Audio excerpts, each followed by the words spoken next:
So the original Avatar came out around 15 or 16 years ago, and surprisingly blew a lot of people away, including myself. And it took about 15 or 16 years to get the sequel, The Way of Water. But luckily we only had to wait a couple of years for this third film, but the question is, does anybody even care? Well, here's my review for the third Avatar film, Fire and Ash.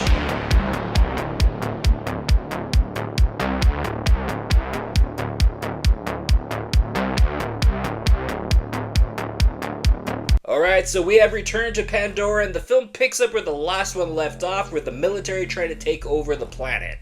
Scientists and the military are still trying to figure out what they can do to make Pandora more resourceful to humans, while the Sully family is kind of on the run, and at the same time they're dealing with the heavy loss that they just experienced. But unfortunately, the humans aren't the only threat in this film. We have a new problem. We have a hostile tribe that has not been mentioned until this film. Which is kind of crazy because all the tribes we have met so far in this franchise have all been about unity, let's all be one, just don't mess with our way of life and everything will be cool. But man, woo, this new tribe, they are so ruthless. I'm actually kind of surprised they weren't even cannibals. But man, when they are on the screen, they steal the show, especially the main villain played by Oona Chaplin. Man, let me tell you, she really makes a good movie villain because her performance really escalates all the tension in this film. And on a serious note, I'm really not even saying this to be funny, but I kind of caught myself every time she was on screen, I was kind of blushing. Because she was like a good combination of like sexy and evil. Evil's good and ass is good. And if you get you a piece of evil ass, whoo! Yeah, I kid you not, I was definitely giving the googly eyes to the giant cat woman on the screen.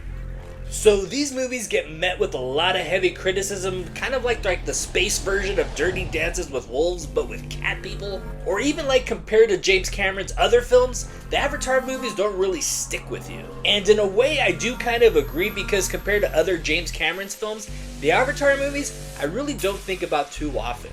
But every time I see a new Avatar movie in the theater, I am definitely sucked into the film. Like, not only that, I actually want to be there on Pandora and hang out with all these people. I almost want to say these special effects are flawless, especially because of that color palette, because nothing in this film looks like a cartoon. It actually looks like it's really there. And if you guys have watched my reviews before, you know I'm a big fan of practical effects with little to no CGI, but if you can find a way to blend both together, I'm all for it. But yeah, these special effects are really, really good, and I couldn't understand why it takes so long to make one of these films. Especially when you get close-ups of them talking to each other, because it almost looks like they're really there and you can actually touch them. And so far in the series, Fire and Ash seems to have the best action. James Cameron has not lost his step at all in directing high-tension action. Now, some of the dialogue, especially with the teenagers, kind of made me think of... We were awesome! Bodacious! Yeah. Good shit! But man, there is one scene in this movie that kind of took me out for like a split second, and it's kind of like a heavy scene with the character Spider, because it made me think of the movie Spaceballs. I'm breathing. Air. Air! But for movies that people seem to not care about or just talk smack about right away, each Avatar movie makes $1 billion pretty quickly. For me, Fire and Ash seems to be the best out of the three films because not only do we have some great action, some great tension, we got a really great villain that definitely carries the movie. We actually get some pretty good performances out of Sigourney Weaver, Zoe Saldana, and like I said, Oona Chaplin is really, really good in the film. And I mean, yeah, the rest of the cast is really good. Sam Worthington does a pretty good job as the main character, Jake Sully. And yeah, Stephen Lang plays a good throwback 80s villain for sure. My rating for Avatar, Fire and Ash, I think the only way to see these movies and appreciate them is on the big screen. Listen, movies are expensive, I understand. If you have a gift card or if you want to go to a cheap matinee, like I said, it's definitely worth seeing on the big screen. Alright, sorry this review came out a couple months too late, but I had a lot of technical difficulties going on. And, well, the movie already made $1 billion, but I wanted to put out a decent review and let you know what I thought about it. Alright, Avatar 3, Fire and Ash, did you like it? Did you hate this film? Do you hate the franchise in general?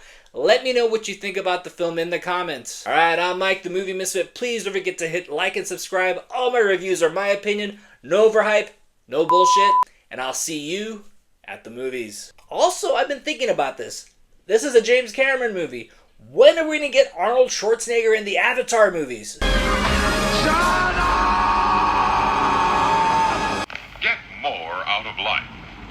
Go out to a movie.